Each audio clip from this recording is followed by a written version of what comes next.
Hafuurota torban kan keessaa baase sun eenyudha? Seenaa ishee aareesse.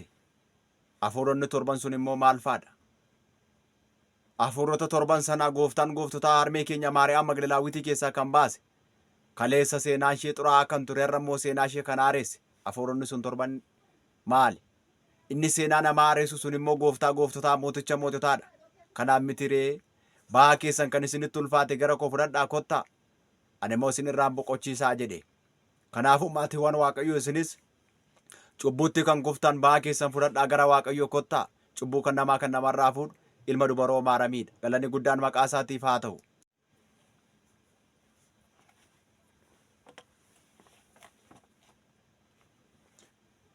Maqaa Abbaa, kan Ilmaa, kan Hafuura Qulqulluu Waaqayyo tokkotti ni amanna. Ameen. በስመ አብ ወወልድ ወመንፈስ ቅዱስ አሐዱ አምላክ አሜን። መቃ አባ ከን ኢልማ ከን ሀፉረ ቁልቁሉ waaqayyo tokkotti ni amanna. Ameen. Waan hundumaan dursatti Waaqayyo abbaan keenya, Waaqayyo fayyisaan keenya biyya keenya nagaa taasisee hunda keenyaafis nageenya isaa nuuf laatee har'a geenye waa'ee gochaa isaatii, waa'ee oolmaa isaatii hunduma isaaf akka sagalateeffannu kan nu taasise. Galanni guddaan Waaqayyootiif haa ta'u. Maatiiwwan Waaqayyoo, ijoolleen giftii keenyaa qulqulleettiin dubaroo Maariyaam, fagaattanii biyya ambaas dhiyaattanii biyya keessa kan jirtan, maqaa Waaqayyoo isa jiraataatiin hunduma keessaniif iddoo isin jirtanitti nageenyi Waaqayyoo isiniitiif haa ta'u.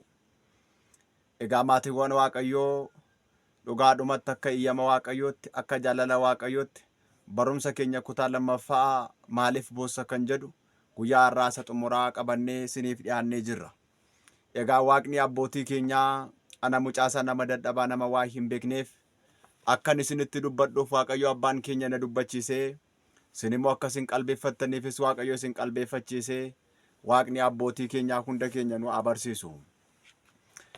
Egaa maatiiwwan Waaqayyoo dhugaadhumatti maaliif boossa kan jedhu barumsa guddaa, barumsa cimaa, barumsa ajaa'ibsiisaa kutaa tokkoffaa waliin jalqabnee turre. Egaa yeroo gabaabaa keessatti kutaa lammaffaa isaas isiniif dhiyeessina jennee kan turre sababa tokkorraa kan ka'een maatiiwwan Waaqayyoo isiniidhaaf dhiyeessuudhaaf dadhabnee turre. Egaa guyyaa Waaqayyoo namaaf iyyametti malee waan hin danda'amneef har'a immoo akka iyyama Waaqayyootti qabannee dhiyaannee jirra jechaadha. Egaa maatiiwwan Waaqayyoo namooti addunyaa kana keessa jiraatanii maaliif akka har'a bu'aa jiru? Maariyaam namni biyya Magdalaawitiin garuu waa'ee jireenya bara baraa, waa'ee mootummaa samiidhaaf boossee kaleessa dheengadda cubbuu suukanneessaa hojjechaa turte. Har'a garuu gara gooftaa gooftotaa, gara mooticha moototaa isa hundaa qabu, hundaa dabarsee jiraatutti gaafa boossu garuu, gaafa isa duukaa buutu garuu seenaan ishee hin jijjiirame. Seenaan ishee nama guddaa ta'ee amma garuu hafuuronni xiraa'oon ishee keessa turanis keessaa ba'anii deemanii isa caaluu filattee, isinis jireenya keessan keessatti isa caaluu filadhaa. Mana galgalaadhaaf kan isiniif ta'u waa'ee mootummaa samii filadhaa jenneetu turre jechaadha. Egaa achumarraa kaanes maatiiwwan Waaqayyoo hafuuronni torbanii Maariyaam nama biyya Magdalaawitii keessaa ba'anii isaan immoo maal fa'aadhaa? Gooftaan Yesus Kiristoos inni humna qabu, inni hundaa qabu, hundaa dabarsee jiraatu maatiiwwan Waaqayyoo kan ishee keessaa baase torban sun maaloodhaa? Waa'ee hafuurota torban sanaas maatiiwwan Waaqayyoo Akimtichi Luqaasii wangeela isaa boqonnaa 8 lakkoofsa 2 irratti barreessee jira. Kanaaf iyyuu maatiiwwan Waaqayyoo inni wangeelaawwan Luqaasii wangeela isaa boqonnaa 8 gubbaa irratti hafuuronni torban Maariyaam ishee Magdalaawitii keessaa kan ba'e inni jedhu suni hafuuronni torban sun maal kan jedhu har'a immoo ilaallee kan waliin barannu ta'a jechaadha. Egaa gara jireenya keenyaattis deebinee, gara ofii keenyaattis deebifnee nuti immoo har'a maal fakkaachaa jirraa? Har'a maal keessa jirraa? Bor immoo maal gochuu qabnaa? Galaa galgalaa lubbuu keenyaadhaaf kan nuuf ta'us maal godhachuu qabna kan jedhu waliin baranna. Waaqni hafuura qulqulluun hunda keenya nu abarsiisu. Egaa maatiiwwan Waaqayyoo hafuuronni torban ishee keessaa ba'an inni jalqabaan manfas tiibiit jedhama. Hafuura of tuulummaa jechaadha. yeroo hundumaatti Maariyaam namni biyya Magdalaawitii kuni utuu gara gooftaatti hin dhiyaatin, utuu gara gooftotaa mooticha moototaa utuu hin barin, utuu akkasumatti deddeebi'aa yeroo jirtu, yeroo fayyaatti duutee turte sana maatiiwwan Waaqayyoo Maariyaam namni biyya Magdalaawitiin kuni TBTdhaan of jejji turte. Kan isheen ittiin of tultus bareedina isheedhaan maatiiwwan Waaqayyoo rifeensi mataa isheetiidhaa dheerinni isaa mataa isheetirraa ka'ee dugda isheerra waan gad darbuu fi kanaatiin of jejji turte. Kanaan of tulti turte. Ana malee namni hin jiru jechuudhaan of tulti turte. Egaa waa'ee of tuulummaa laalsisee sagaleen Waaqayyoo akkas jedha. Tokkoffaa Qorontos boqonnaa 1 lakkoomsa 31 irratti kan of jeju Waaqayyoon of haa jaju jedha. Gochaa gooftaa gooftotaa faarfatee, gochaa gooftaa isaatitti amanee faarfatee lallabee tajaajilamee of haa jaju malee bifa isaa biyya lafaan waan darbuun of hin jejin jedha. Kanaafuu maatiiwwan Waaqayyoo kun of tuulummaan gadheedha. Beektonni mana kiristiyaanaas waa gurguddaa sadiitu si'ooliin nama buusa jedhu. Achi keessaa tokko TBTdha jedhu of tuulummaa. Maatiiwwan Waaqayyoo waa'ee of tuulummaa yoon isinitti himuudhaaf yaalee Seexanaa'eel jalqabaa qulqulluu Seexanaa'eeliidhaan ture. Sababa of tuulummaarraan kan ka'e garuu ergamoota maccaananatu sin uume ana uumaan keessan jedhe. Utuu uumaan uumamtootaa jabaan jabdootaa guddaan guddootaa utuu jiru anatu sin uume jedhe. Egaa abbaan ifaa gaafa dhufu garuu inni hundaa qabu garuu gaafa dhufu teessoo isaarraatii molqame. Qulqulluu Seexanaa'eel kan jedhamus qulqulluu jechi jedhamuuf Eel isheen jedhamtu humni Waaqayyoo irraa fudhatame. Seexana jedhame jechaadha. Ergamaa xuraa'aa jedhame jechaadha. Daabiloos jedhame jechaadha. Kanaafuu of tuulummaadhaan seexanni kufe. Maatiiwwan Waaqayyoo kitaaba qulqulluu keessumatti seenaa mana kiristiyaanaa keessatti kan galma'an waa'ee of tuulummaa yoon ka'ee isiniif kaase. Aariyoos namni jedhamu aniif gooftaan Yesuus Kiristoos tokkodhaa jedhe. Inni nama akka kootiiti jedhee gooftaa irratti ka'e. Garuu of tuulummaa isaarraa kan ka'e du'an taanii du'e. Du'a suukanneessaa du'e. Du'a suukanneessaa ni du'e maal yoo jettani marrummaan isaa tarsa'ee miixeeriin isaa garaan isaa bakkeetti ba'ee nama du'eedha. Waaqayyo rukuttaa cimaadhaan isa rukutee kan ajjeesedha. Karaa gara biraa Nisxiroos namni jedhamu Maariyaamiin harmee Waaqayyoo jedhamu hin qabdu. Maariyaamiin nama akka keenyaati harmeen koodhaaf isheen tokkodha jedhee yaadaanis fooniinis qulqulleettii kan taate harmeen keenya dubaroo Maariyaamii irratti kan ka'e. Dhumarratti garuu arraba isaa soba dubbatu kanaan arrabni isaa akka arraba sareetti keessaa gadi yaa'ee du'a suukanneessaa du'eera. Kanaafuu kana maaltu itti fide of tuulummaadha jechaadha. Isinis maatiiwwan Waaqayyoo of tuulummaarraa fagaadhaa. Of tuulummaan galgala namaa balleessa. Of tuulummaan karaatti nama hambisa. Egaa isheen of tuulte turte utuu of hin barin. Utuu beekanii kan of tuulan garuu gadheedha. Isheen utuu hin beekin of tuulte. Kanaati waan darbuun jechaadha. Waan darbuun of hin tuulinaa maatiiwwan Waaqayyoo. Kanaafuu sababa kanaadhaan Maariyaam Magdalaawitiin kuni hafuurootti kun ishee 7 keessaa tokko kanatu ishee qabatee ture. Inni lammaffaan maali yoo jettanii manfas qiniyaat jedhama. Hafuura inaaffaa jechaadha. Hafuura inaaffaa. Hafuurri inaaffaa kuni jireenya ishee maatiiwwan Waaqayyoo qabatee ture. Inaaffaa suukanneessaa inaaffaa hamaadhaan qabamteetu turte. Maatiiwwan Waaqayyoo kanarraa kan ka'ees hafuura inaaffaa kanatu ishee qabatee ture jechaadha. Maatiiwwan Waaqayyoo waa'ee inaaffaa yoon isiniif kaase kitaaba qulqulluu keessatti seenaa baay'ee kaasuu dandeenya. Inaaffaan gadheedha. Keessumatti tajaajiltoonni mana Waaqayyoo keessa tajaajiltanii inaaftuun ta'inaa. Lallaboonni wangeelaa, abbootiin lubootaa, faarfattoonni mana Waaqayyootti kan deddeebitan inaaftuun ta'inaa. Inaaffaarraa fagaadhaa. Inaaffaanii galgala namaa balleessa. Inaaffaan karaatti nama hambisa. Maatiiwwan Waaqayyoo mee waa'ee inaaffaan isinitti hima. Qaayeel obboleessa isaa kan hin ajjeese inaaffaadhaan irratti ka'eeti. Waaqayyo maaliidhaaf akkas isaaf godhaa? Maaliif Waaqayyo aarsaa isaadhaaf fudhate? Maaliif Waaqayyo aarsaa Abeeliidhaan fudhate jedhee obboleessa isaa inaaffaadhaan irratti ka'e ajjeese? Isheen immoo inaaffaadhaan namarratti inaafti turte. Inaaffaan gadheedha. Karaa gara biraa waa'ee seenaa inaaffaa yoon isiniif kaase Soosinaa irratti ijoollonni namni lamaan sun kan irratti ka'anii maatiiwwan Waaqayyoo hinaaffaadhaan utuu isheen ejjitu argineerraa jedhanii soosinnaa ajjeesuudhaaf dhagaan tumanii ajjeesuudhaaf ishee ga'anii ture. Yeroo kanatti raajaa Waaqayyoo kan ta'e Daani'eel, yaa namoota Israa'el maaliif harka keessan ol kaaftanii nama ajjeesuu barbaaddu? Mee turaa callisaa, mee dhugaa kana dubbii kana dabaabnaa jedhe. Yeroo kanatti jarreen sana warra dhagaa fudhatanii ragaa sobaa irratti ba'an sana eessatti argite jedhee isa tokko qofaatti addaan baasee gaafate. Inni tokko muka kook jalattiin argee jedhe. Inni tokko immoo muka biraa birattiin argee, balasii jalattiin argee, arbuu jalattiin argee jedhe. Elaa jarreen kun olluu ka argine jedhani, amma garuu dhugaan isaan keessa hin jiru. Ragaa sobaa irratti ba'an gaafa jedhu dhagaa soosinaan ittiin ajjeefamuudhaaf jette jarreen lamaan sanatu ittiin ajjeefame. Kanaaf hinaaffaa ofirraa fageessaa. Hinaaffaan gadheedha waan ta'eef hinaaffaarraa fagaachuu qaba jechaadha namni Waaqayyoo. Namni Waaqayyoon waaqessu, namni gara gooftaa gooftotaatti deemu, namni galgalli koo haa tolu, dhumi koo haa bareedu, mana Waaqayyoo keessa jiraadha, waan Waaqatti toluun hojjedha kan jedhu hinaaffaarraa fagaachuu qaba. Hinaaffaa kanatu laphee ishee qabatee jira ture. Hinaaffaa kanatu hinaaffaa hamaatu laphee ishee qabatee ture.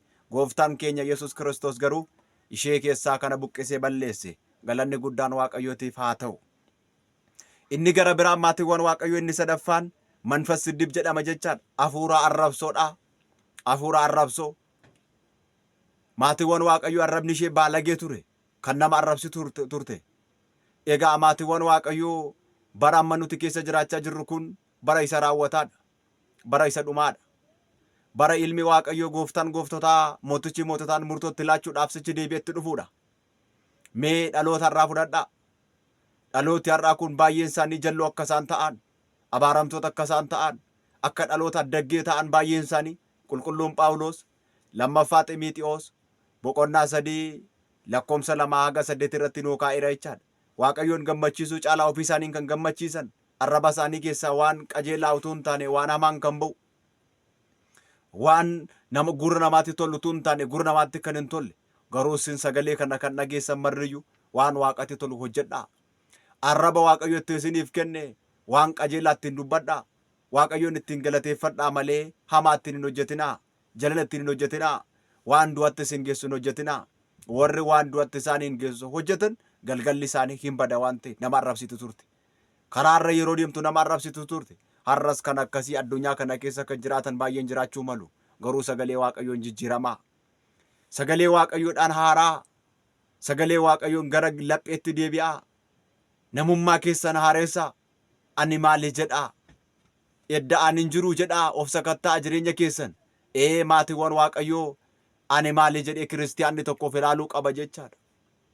Sababa kanaadhaan isheenis rukuttaa cimaadhaan seexanni abajaajiin ishee qabee ture. Egaa waa'ee arrabsoo laalchisee arrabsoon kan seexanaati. Qulqulluu Yohaannis mul'ata isaa boqonnaa 13 lakkoomsa 5 irratti bineensa akka jawwee sanaa fi maqaa arrabsoo kan arrabsu, ulfina maqaa Waaqayyoo kan arrabsu, iddoo buufata Waaqayyoo kan arrabsu, mana Waaqayyoo kan arrabsu isaadhaaf kennameera jedha. Mul'ata boqonnaa 13 lakkoomsa 5-6 irratti arrabsoon kan seexanaati jechaadha. Arrabsoon kan Waaqayyoo miti. Arrabni keenya akka waan eebbisuuf, waan qajeelaa akka hojjetuuf, waan Waaqatti toluudhaaf akka safaarfatuuf, oolumaasaa gochaasaa akka dubbatuuf malee arrabni keenya baalagee akka ta'uuf Waaqayyoo nuuf hin laanne. Kanaan miidhamtee turte jechaadha. Inni arfaffaan manfasii zimmuutiidhaan qabamtee turte. Manfasii zimmuutii jechaadha. Ejjaadhaan. Isayyuu maatiiwwan Waaqayyoo manfasii ejjaa kanaan gaafa qabamtu uffannaa ejjaaf nama kakaasanii geexaageex isa jennu sana isammoo uffatteetoo nama ittiin dogoggorsite turte. Namoota baay'ee karaarraa ittiin kaachifte. Dargaggoota baay'ee ajjeeftee ofii isheedhaafis duute. Ofii isheedhaafis miidhamtee namoota baay'ees miite. Kanaafuu maatiiwwan Waaqayyoo miidhamsa guddaa miidhamte. Kanaafuu maatiiwwan Waaqayyoo waa'ee ejjaa laalchisee kitaabni qulqulluunis jala muree maalluun jedhaa hin ejjin jedha. Hin ejjin. Ejji gadheedha. Maatiiwwan Waaqayyoo ijoollee Israa'eliin baay'ee isaanii kan ajjeese ejjaadha tokko. Karaa gara biraadhaa maatiiwwan Waaqayyoo bara abbootii keenyaa keessa namoonni ejjaa turanii taabonni Tsiyoon kan isheen booji'amte sababa ijoolleen Eelii lamaan suni daaqonoonni sun lamaanii sababa isaan ejjanii fi hojii xuraa'ummaa hojjetanii fi taabonni Tsiyoon booji'amte biyya Filisxeemitti sababa ejjaadhaaf. Karaa gara biraa maatiiwwan Waaqayyo ijoolleen Israa'el karaa raajii sobduu Baalaam sanaadhaa mala malee akka isaan ejjan kan taasise maatiiwwan Waaqayyo namoota hedduutu badduu ba'e. Namoota baay'eetu dha'ichaadhaan dhume. Kanaaf ejjarraa fagaachuun murteessaadha. Faayyaa ejjaaf nama kakaasus uffachuun gaarii miti. Waan Waaqayyoon gammachiisu, waan Waaqatti tolu, waan Waaqayyoon gammachiisu raawwachuutu gaariidha malee jechaadha. Faayyaa kanarraa fagaachuun murteessaadha. Faayyaa maaliif nama kakaasan inni arfaffaa dhukkuba ishee qabe ejjaaf nama kakaasan jechaadha. Miira ejjaadhaaf kan nama kakaasan, kan nama godhi kan namaan jedhan jechaadha maatiiwwan Waaqayyo. Kanaan dhukkuba cubbuu kanaan qabamte. Inni shanaffaan hafuura ejjaa yeroo hundumaatti namummaa ishee keessatti waa'ee fedhii foonii, waa'ee simmuutii malee waa'ee mana galgalaa laphee ishee keessa hin jiru. Maaliidhaaf? Cubbuudhaan waan miidhamteef. Maaliidhaaf? Laphee ishee seexana amajaajii waan qabateef jireenyi gaabbiin laphee ishee keessa hin jiru. Jireenya gaabbii laphee keessan keessa kaa'adhaa. Jireenya gaabbii yeroo dogoggortan, yeroo cubbuu gootan, yeroo ammeenya gootan ani maali eddaa hin jiru jedhaa gaabbii galaa. Waaqayyo warra isa jaallatanii, warra isa jaallatanii gara isaatti deebi'an Waaqayyo gara isaanitti deebi'a waan ta'eef. Kanaafuu ejji gadheedha. Inni ja'affaan hafuura hamiidha. Manfas hameet isa jennu jechaadha. Hafuura hamiidhaan qabamte, hammeenyaadhaan namaaf nama walitti naqu jechaadha. Ollaa fi ollaa walitti naqu jechaadha. Mandaraa fi mandara walitti naqu jechaadha. Kan akkasiis jiraachuu malu warra addunyaa kana keessatti. Mana Waaqayyoo keessas jiraachuu malu. Lubaa fi luba gidduu deemanii koree sabakaa gubaa'eef koree sabakaa gubaa'ee, koree mana barumsa dilbataa mana barumsa dilbataa, lallabaa fi lallabaa, amantootaadhaaf agalgaayii kan walitti dhaqan deemanii kan amatan waan namni hin goone gootetti kan jedhan jiru har'aadhaaf raawwachuu danda'u haga gaafa Waaqayyo isaanitti dhufuutti. Kanaafuu hafuurri akkasii kunis hafuura hamaa waan ta'eef hafuura akkasii kanarraa fagaachuun murteessaadha. Inni torbaffaan maatiiwwan Waaqayyoo inni dhumaan hafuura sobaadha. Hin sobdi. Waan dhugaa hin taane laphee ishee irraa maddisiiftee dubbatti. Lapheen keenya kun waan qulqulluu, hojii tolummaa, hojii qajeelummaa, hojii eebbaa akka hojjetuuf Waaqayyo nu uume malee, nu laate malee akka nuti sobnu miti. Abboommii keessattis Waaqayyo maal jedhaa? Hin sobinaa jedha. Manfasa isatti isa jennu jechaadha. Hafuura sobaa. Sobarraa fagaachuun, hafuura sobaarraa fagaachuun fuuldura Waaqayyootti murteessaadha. Sobni gadheedha. Kanaaf maatiiwwan Waaqayyoo sobarraa fagaadhaa. Hojii tolummaa hojjedhaa. Hojii qajeelummaa hojjedhaa. Waan Waaqayyoon gammachiisu fuuldura isaatti hojjedhaa. Egaa hafuurota kana torbantu maal godhe seetanii? Gooftaan keenyas Yesuus Kiristoos keessaa buqqa'ii adeemettiin jedhe. Hafuuronni torban kunis ishee gadhiisanii deeman. Galanni guddaan Waaqayyootiif haa ta'u. Barreessaan seenaa mana kiristaanaa qulqullicha Ruufinoosis waa'ee harmee kanaa gaafa dubbatu harkasaa fidee narra kaa'ee, harkasaa fidee yeroo inni narra kaa'u hafuuronni torbanii dhanna qaama koo qabatanii jiranii natti mul'atu ture. Keessaa buqqa'ii adeemi naan jedhe. Yeroo inni keessaa buqqa'ii adeemi naan jedhu natti mul'ata ture. Hafuuronni kunis na gadhiisanii yeroo isaan deemanii anis mucaa isaan ta'ee seenaa koos na jijjiire na aaresse jettee harmeen kun kan isheen dubbatte barreessaan seenaa mana kiristaanaa qulqullichi Ruufinoosis barreessee kaa'eera. Kanaafuu gooftaan keenya Yesuus Kiristoos warra gara isaatti deebi'an gara isaaniitti deebi'a jechaadha. Hafuura kana torbaniin qabamteetta jedhee isheen jibbine. Egaa maal jedha seetanii raajii Hoose'ii irrattis gara keessanittan deebi'aa gara kootti deebi'aa jedha. Kanaafuu matsaafa raajii Iyu'eel boqonnaa 1 lakkoomsa 12 irrattis boo'ichaan gaddaanii tsoomiidhaan kadhannaanii gara kootti deebi'aa ani immoo gara keessanittan deebi'aa jedha. Kanaaf gara Waaqayyootti deebi'u waan salphaa miti. Kanaaf ba'aa keenya fudhannee gara Waaqayyoo dhaquu qabna.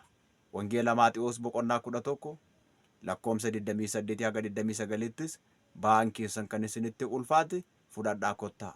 Ani immoo isinirraa fuudheen boqochiisaa jedhe. gooftaa keenya Yesuus Kiristoosiif galanni guddaan Waaqayyo isaatiif haa ta'u. Kanaafuu maatiiwwan Waaqayyo ba'aa keenya kan nurraa fuudhu isa jechaadha. Galanni guddaan maqaa isaatiif haa ta'u.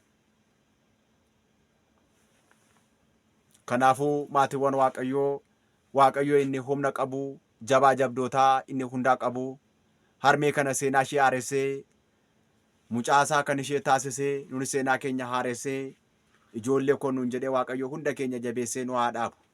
Waaqayyo inni humna qabu, jabaan jabdootaa, hangaan hanga'ootaa, ilmi dubaroo Maariyaam, inni keessaa buqqa'ii deemi jedhee ishee keessaa adeemsise, nunis waan jireenya keenya qoru, jireenya keenya dhiphisu hundumaa jireenya keenya irraa godaansisee haa adeemsisu. Maatiiwwan Waaqayyo sagalee isaa kanas qoricha nuuf haa godhu.